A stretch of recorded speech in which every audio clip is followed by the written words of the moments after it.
In an interview with Mark White, director at Carrier Rental Systems, he explains why a FabricAir dispersion system is the ideal solution in temporary structures, like those used at the Farnborough International Airshow. We have several large structures that we have to spend several months installing the internal fabric ducting and the external chillers. But we have a massive time saving by having fabric ducting. When you're doing such a large event like Farnborough International Airshow, you have to think about timescales of how quickly we can deliver it, install it, how we can get it up quickly, and fundamentally how we can do that safely. The benefits of fabric ducting far outweigh the traditional design of stillwork on time of installation, de-installation, and of course the safety of getting it in and getting it out.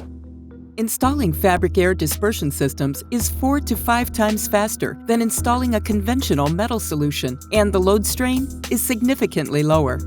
Well, what we find is that we don't have to insulate the fabric ducts, whereas if we put steel ducting in, we would have to insulate them because they would naturally sweat. So it saves us a lot in installation time, and it distributes the cool air really efficiently. Mark White highlights the following advantages of fabric ducting. To learn more, please go to FabricAir.com.